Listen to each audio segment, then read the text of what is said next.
Welcome to Music Monday here on 107.9 FM. Your host, Spencer Duby. I got a very special guest, a man I've just been chatting with off air. Learned all about him yesterday. Brian Jacques, known as bjox. I love that stage name. He is a recording artist, an engineer, musician. He's got the private studio where he, records people. He's also a vocal coach, music producer, singer, and songwriter as well. The man does it all. And all while being a husband, dad, son, friend, and uncle. So he's just all around a great guy. Brian, how you doing? I'm doing well today. Thanks, Spencer. How you doing? Good, good. I appreciate you. You're a little short for time. I appreciate you taking the time out of your day, fitting us in, doing this. Without wasting any time, Brian, I just want to, learn about you quick. Like growing up, what kind of music were you into? Into a little bit of everything. I grew up around instruments and a band. My mom was a singer-songwriter, and she got to participate in a pretty big gospel music team. And so I was always around band and structure that way. And my Pepe, actually, that's French for grandpa, if anybody doesn't know. My Pepe, he also made instruments. So he's a musician, and I think it goes pretty far back in the family tree. So, Christmases and events, there was always instruments being brought out and songs to be sung, right? So just again, crawling around and on guitars when I was a baby, just kind of growing up to it and growing up with it. And I didn't really think of it as anything different or special, although I do know it was very special now. And then as I got older, I remember when I was first introduced to rock music, and I was like, wow, that sounds really different. And I can remember my Green Day Dookie album and my Oasis What's the Story Morning Glory album, and I had a tape deck with a headphones, right? Just a good old tape player, and I used to fall asleep listening to that. And then getting into, after that, I think it was Tool, Rage Against the Machine, Perfect Circle. And yeah, so I just loved, I got into rock, and I ended up in a rock band, a local rock band. We did well. We opened up for Alexis on Fire and wow, Dallas Green. Some other bands. Yeah. And we played all around in Michigan and Ontario. The band was called Intra Meridian. So if you were in the know, like maybe 10, 20 years ago, you definitely would have came out to see a show or heard of us. So that was good. We played in a band that way for 15 years. And so I got a lot of chops from doing all those different musical projects. And then playing with local artists too, whether they were just like acoustic singer-songwriters or vocalists. I'd be playing like, a rock show on the Friday night, and then a children's show at the mall on a Saturday morning, and then a cover band show on a Saturday night, and then a wedding or a church thing on Sunday morning, right? So I played live even for a living for many years too. So I just loved music always, and took a step away from it. I'm 41 now. I took a step away from it in my 30s for a bit to start a family, and I opened up a renovations business. That's a very creative field as well. But then COVID sort of came around, and people started asking me for guitar lessons again, and then that spark kind of lit again, and I just went full throttle. I'm very all or nothing. So now I'm fully producing and playing live and band leading and teaching again. See, it was meant to be. You come from a musical family. It was integrated in you, at such a young age. I love that. And then, you did something amazing. You started a family. You just took a little break, and then, of course, you got the itch again. And look at what you're doing now. You got your own studio. You're a vocal coach. Everything. It's awesome. I'm just gonna list some of the singles you've put out. Brand New Day 2020. It's Your Love 2020. Long Road 2021. Hold On 2022, and then the latest single, Kind to Me, which was released in February, I believe. Yep. Yeah, the music video. Can you talk to me about this song, Kind to Me? I love the title. Saw a little bit of the music video. Can you talk to me about the process of making that video as well? Yeah, so the song Kind to Me started It kind of stems from, actually, I have a journey in recovery as well. This is like a sort of like another rabbit trail, but I come from like a background where there's some recovery in terms of mental health and addiction. And I'm winning on those fronts right now, so that's great.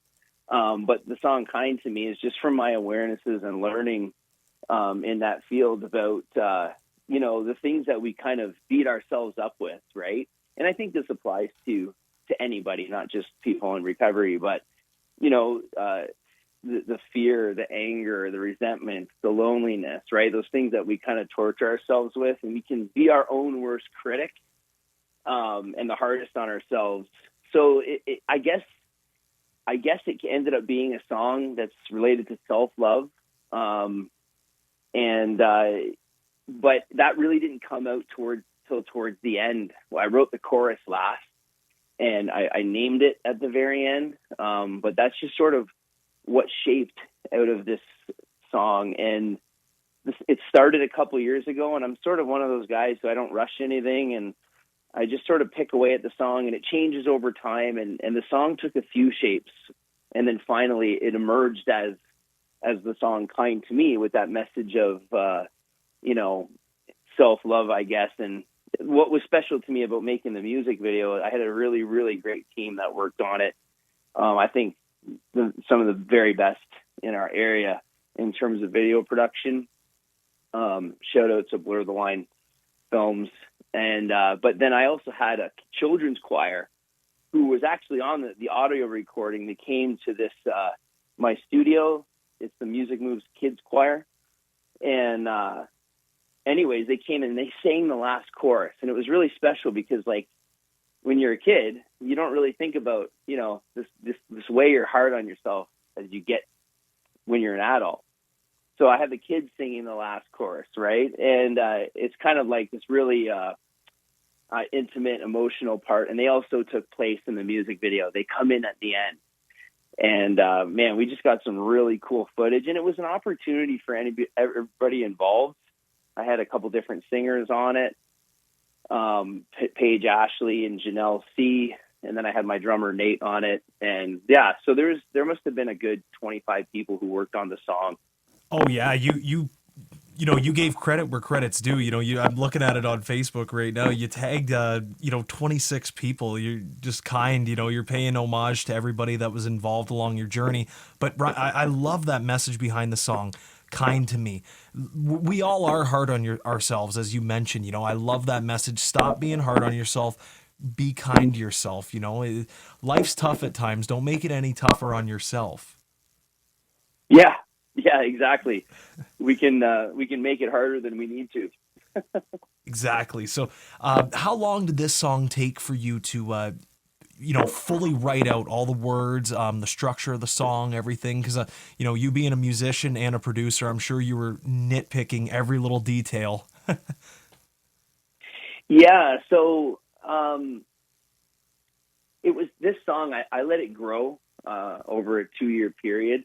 And I would just go and kind of, whenever I got into a creative mood, because I worked on a lot of other songs with different artists, but whenever I got in a creative mood for this song and whatever this was, that was sort of growing, I would put some time into it and change it right along the way. And then finally last year I said, okay, it's ready. It's ghost tracked, it's demoed. I'm going to go into production and do final takes on everything.